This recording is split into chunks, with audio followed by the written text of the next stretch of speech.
versículo de número 9. Quero agradecer ao pastor Jó pela confiança, né? De permitir que nós estejamos juntos aprendendo a palavra de Deus. Graças a Deus. Espero poder contribuir para a edificação dos irmãos e que o Espírito venha falar mais poderosamente em cada coração. Glória a Deus. Todos encontraram? 2 Samuel, capítulo 6, versículo 9. Amém. Diz assim: E temeu Davi ao Senhor naquele dia e disse: Como virá a mim a arca do Senhor? Eu gostaria que toda a igreja repetisse esse mesmo versículo. E temeu Davi ao Senhor naquele dia e disse: Como virá a mim a arca do Senhor? Amém? Pode ser. Amém. Deus Glória a abençoe. Deus. Graças a Deus. Glória a Deus. Glória a Deus. Davi, ele estava feliz. Davi estava contente, porque o dia da realização do seu chamado havia chegado. Deus havia ungido Davi como rei de Israel, mas ele não podia exercer ainda a sua atividade como rei de Israel, porque ainda existia um rei que estava vigorando, que estava em ação, atuando, e não tinha na sua mente chegar diante de Saul, né? E falar para ele: olha, Saul, a partir de hoje, você sabe, né? Eu fui ungido, melhor você sair daí que eu tenho que tomar meu lugar. Ele não teve essa petulância. Ao contrário, ele reconhecia que, embora Deus o havia chamado, ele sabia o tempo dele. Deus o chamou, na verdade. Deus o ungiu, não só chamou, mas ungiu como rei. Samuel foi lá e ungiu. Foi na casa dele, hein? Foi na casa dele e ungiu como rei. Glória a Deus. Deus faz isso, ele busca a gente lá em casa. Né? Quando ele tem chamado, ele vai lá. E depois que ele foi ungido, ele podia reclamar o reino, Davi agora rei, mas ele assim não fez. Ao contrário, ele continuou honrando o servo de Deus que estava reinando em Israel. Então ele aguardou. Mas depois de muito tempo, tantos desdobramentos da palavra de Deus, que a palavra de Deus nos mostra, que aconteceu com Davi, muitas situações, até mesmo ele podia até ter Deus como se tivesse colocado ele de frente de Saul para matá-lo e tomar o reino, mas ele assim não fez, porque ele entendia que não devia tocar no ungido do Senhor. Glória a Deus. E ele não tocou no ungido do Senhor, mesmo sendo rei de Israel, não de fato, mas de direito. Mas chegou o momento em que Davi assumiu. E uma das primeiras coisas que Davi queria fazer quando assumiu, primeiro comemorou bastante, louvou a Deus, orou a Deus, pediu direção a Deus. E Davi agora assumindo como rei de Israel, ele passou então a pensar: bom, eu preciso fazer algo marcante, algo interessante. Eu preciso fazer algo que tome impacto, como qualquer pessoa que está iniciando a sua gestão. É muito comum quando nós assumimos uma igreja, os pastores do templo da diretoria dão aquele auxílio, fazem uma reforma, para causar um certo impacto, né? E também, Davi também tinha essa opinião.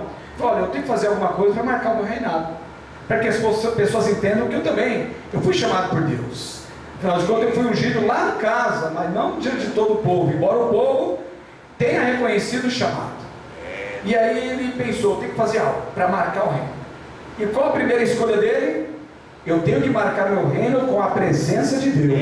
Jesus, glória a Deus. Uma boa escolha, sábio. Vou marcar o meu reino com a presença de Deus. Como? Trazendo a arca da aliança de volta para o povo de Israel.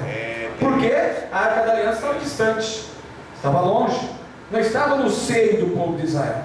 E a arca da aliança era o símbolo da presença de Deus no meio do povo de Israel. E Davi então tomou esse incumbência, falou: estou iniciando o reinado, a melhor forma de iniciar o reinado é mostrar para as pessoas que Deus está conosco. Então vamos invocar a presença de Deus. Como invocar a presença de Deus? Naquela época, irmãos, a presença de Deus era simbolizada pela arca da aliança.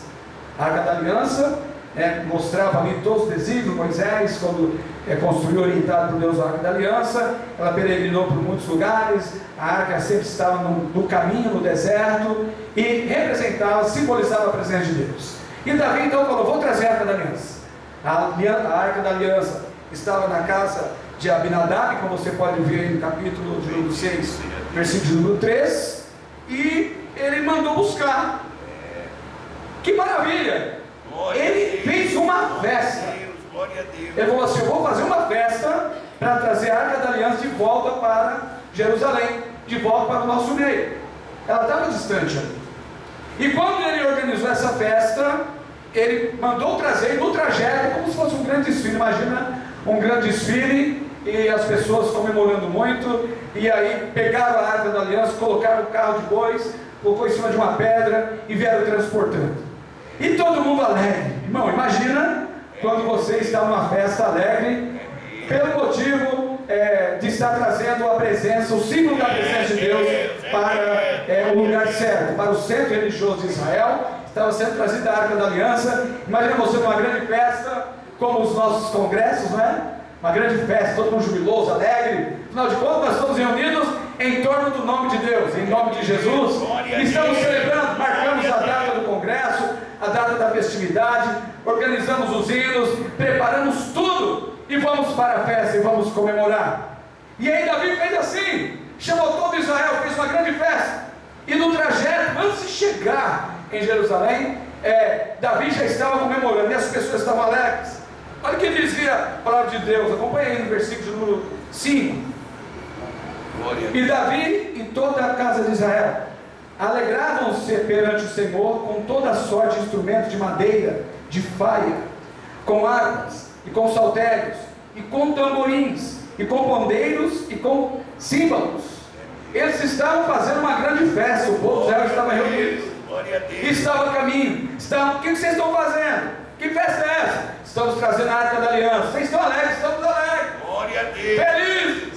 Parece nosso congresso, abençoados, né? Nós estamos todo mundo alegre.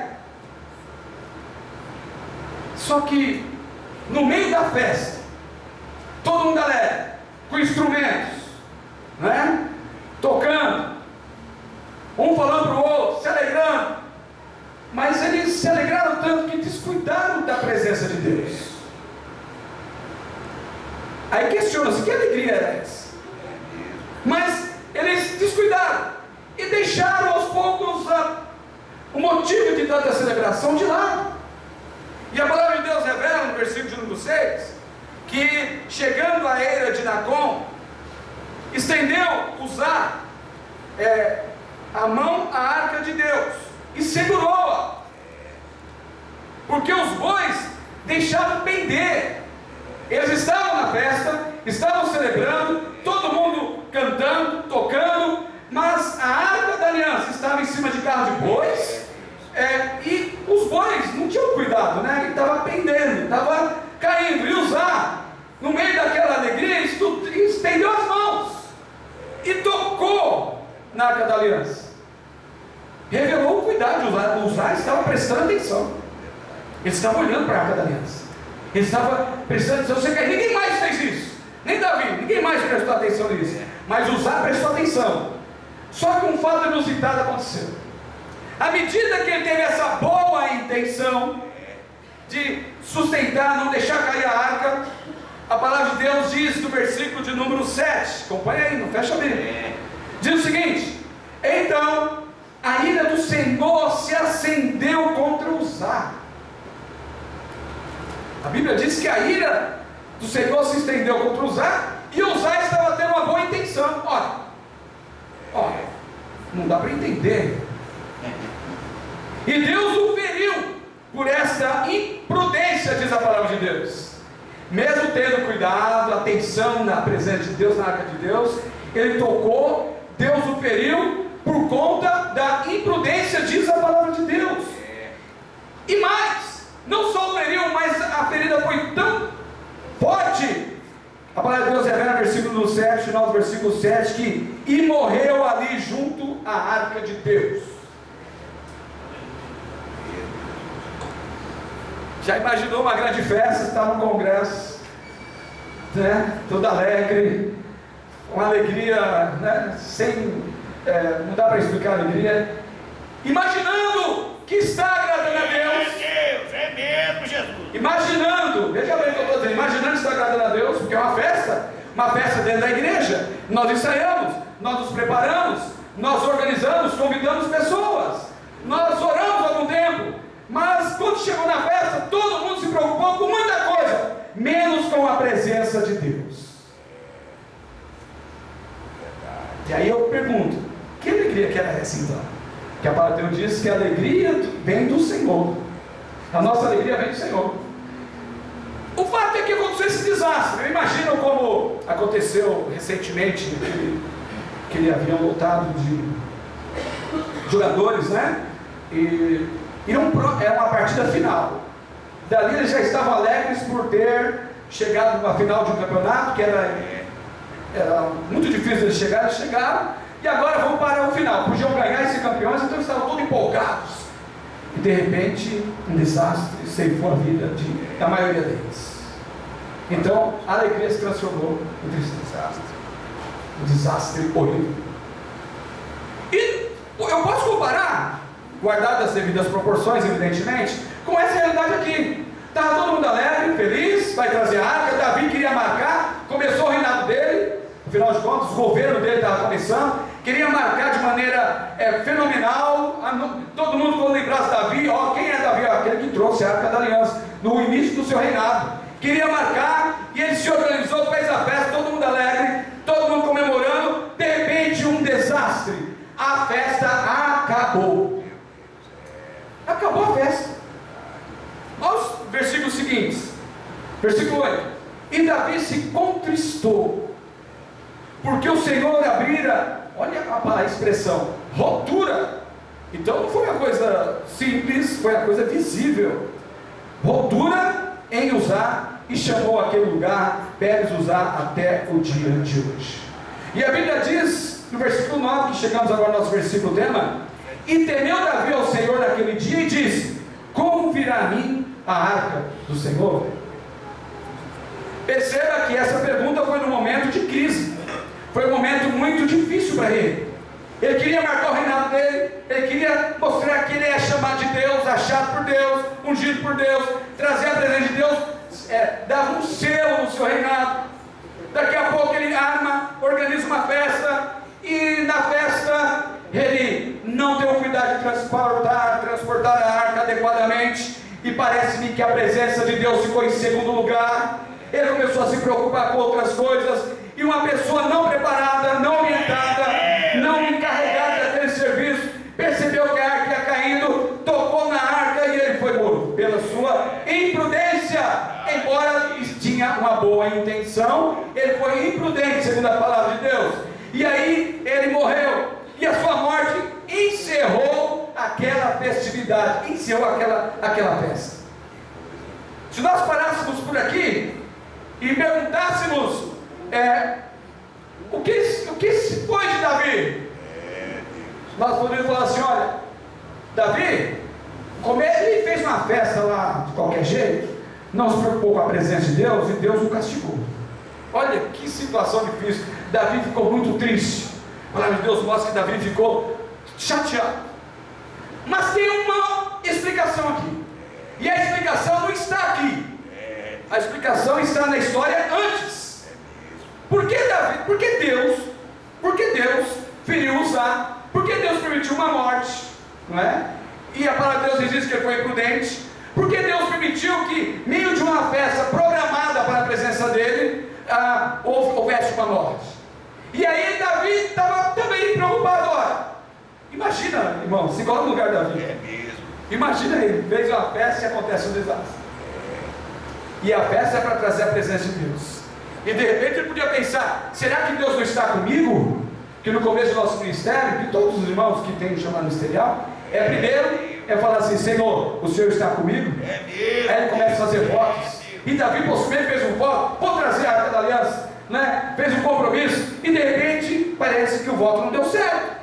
Parece que Deus não queria aquilo. Ainda mais matou alguém numa festividade. Por quê? Porque ele se preocupou com a arca. Meus irmãos, É Deus, é mesmo, Jesus. Glória a Deus. a explicação do que aconteceu aqui está nos textos anteriores, nós vamos ler daqui a pouco. Mas eu quero aproveitar esse momento, essa expressão, como virá a mim a arca do Senhor? Como virá a mim para mudar o termo? Não só a arca lá no Antigo Testamento, mas transportando para os nossos dias hoje. Talvez muitos perguntam assim: como farei para vir a mim a presença de Deus? É Deus, é mesmo, Jesus. E às vezes no trajeto da nossa vida, nós começamos a investigar e colocar muitas coisas que nós fazemos deixando de lado, não observando, falando assim: isso aqui não tem problema, não tem problema fazer assim, mas Deus quer que se faça dessa maneira. Não, eu vou fazer diferente, porque afinal de contas, eu posso fazer da minha maneira, porque eu tenho minha própria personalidade, eu tenho o meu próprio jeito de entender a Bíblia. Olha, isso é um perigo tremendo, porque pode acontecer que você tenha desejo de atrair para você a presença de Deus, e a presença de Deus não chega. É mesmo, Jesus, é mesmo. Por um motivo: para atrair a presença de Deus, tem que ter critérios. É mesmo, é verdade, Deus, é mesmo. Não é de qualquer maneira que Deus vem sobre nós. Não é de qualquer maneira que o Espírito de Deus vem sobre nós atuando de maneira especial. Mesmo que você tenha boa intenção, não é suficiente. É preciso atitudes que honrem e glorifiquem o nome santo de Jesus. Verdade, Deus, aleluia. E temeu Davi, a Bíblia diz que ele temeu naquele dia e disse: como virá a mim a arca do Senhor? Aí, versículo de número 10, olha só que coisa, né? Diz assim: e não quis Davi retirar para si a arca do Senhor. Ele parou a festa para a cidade de Davi, não quis levar mais. Mas Davi a fez levar à casa de Obed-edom, o geteu. Ele falou: não vou levar mais. Como que eu posso me sentir honrado de levar a arca da aliança para casa que preparei para depositar da aliança? Se teve uma morte como selo, e alguém que estava entre nós usar. Ele não entendia ainda naquele momento. Ele estava preocupado em simplesmente trazer a presença de Deus, né? E ele falou: não vou fazer isso. Em honra ao amigo que faleceu, ao irmão que faleceu, não vou fazer isso. Eu vou pedir para levar para Obed-edom. Só que, para a surpresa de muitos, versículo número 11, relata o seguinte: e ficou a arca do Senhor em casa de Obed-edom, o geteu, por 3 meses. E abençoou o Senhor a Obed-edom em toda a sua casa. É mesmo, glória a Deus. Aí piorou. Aleluia. A cabeça de Davi fez isso, ó. Porque Davi era o rei de Israel. E no congresso lá que ele tinha planejado, não aconteceu nada, e pior, teve morte.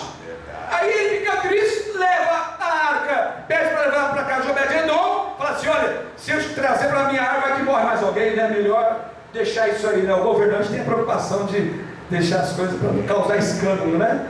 Esconde isso aí, não guarda. E mandou para Obed-edom, como diz assim: olha, segura essa bomba, segura esse problema aí. Só que ele não contou com uma coisa: o Senhor o abençoou, e abençoou o Senhor Obed-edom em toda a sua casa. Aleluia. Mas não ficou só aí. Chegaram e avisaram Davi: sabe a arca que você queria trazer para Jerusalém, para a casa de Davi, para preparar? Você fez aquela festa? O que tem? Então, você não mandou para o Obed-edom? O que aconteceu? Me fala que foi mais uma morte. Não, Davi.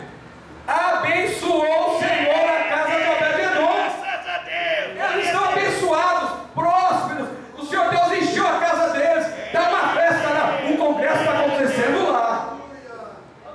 É Deus, aleluia, glória a Deus. Davi, eu penso que Davi deve ter, mas tem alguma coisa errada aí. Eu fiz uma festa para Deus, houve morte, houve desastre. Aí eu mando para casa de uma pessoa que nem rei é, não tem nem chamado de nada, e Deus se manifesta lá. Sabe, irmão, Deus só existe, irmão.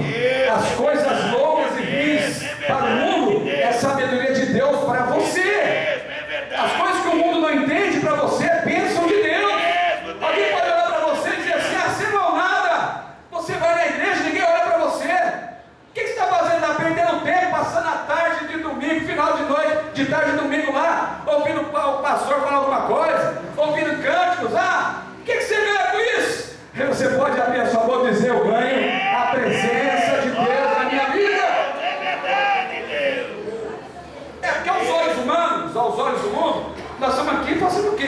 nesse calor de terno e gravata. Hoje passou apertado à tarde, né? Chega aqui, às vezes não teria oportunidade, ninguém nem lembra de você, às vezes você entra na igreja, ninguém nem te cumprimenta, aí você se sente mal. Sabe de uma coisa? Vou largar disso. Aí Deus, como faz nessa noite, fala para você: eu nunca te abandonei, não me abandone também. Ele fala para você: eu tenho cuidado de ti todo esse tempo. A minha presença está lá na tua casa, ninguém está vendo, não é numa festa, não é num momento de desfile, não é num momento grandioso, de símbolos, de coisas besteiras grandes, não. É no silêncio lá, eu estou lá com você, alimentando a tua alma. A presença do Senhor está na tua casa. Glória a Deus, glória a Deus. Agora, isso nos leva a outra pergunta: por que isso aconteceu? Aí está o segredo. O segredo é um coração preparado para receber a presença de Deus. A presença de Deus não está simplesmente por ocasião de uma festa. A presença de Deus não está por ocasião de um templo. A presença de Deus não está por ocasião de estarmos cantando. A presença de Deus está por conta de termos um coração receptivo para receber a presença e o poder de Deus no nosso vida. Glória a Deus, aleluia. Eu preciso estar coração no altar de Deus. Não é de toda maneira. É o coração santificado na presença de Deus. É com o coração puro na presença de Deus. É olhar para Deus com inocência, sem malícia, como uma criança. É verdade, Ter Deus. simplicidade. Não ficar se preocupando e aqui tentando: aquele vai estar falando de mim, eu vou ver, ele vai ver, eu vou orar a Deus aqui, Deus vai mandar fogo na cabeça dele. Deus não vai fazer isso não. Deus vai te ungir, Deus vai te abençoar, Deus vai enriquecer a tua alma, se você continuar simples na presença de Deus. Glória a Deus, aleluia. Não é pelo muito fazer. Davi fez uma festona, fez coisa grande, mas é por ser. Não é pelo fazer só. Evidentemente que aquele que é filho de Deus, ele tem prazer em fazer a obra de Deus. Evidentemente, mas não trocar um pelo outro. Tem gente que, em nome de fazer a obra de Deus, deixa de ser cristão. Deixa de ser crente, desvia? Não estou dizendo isso. Ele se esquece dos princípios, ele esquece de perdoar, ele esquece de tratar com amabilidade as pessoas, ele esquece de olhar para Jesus.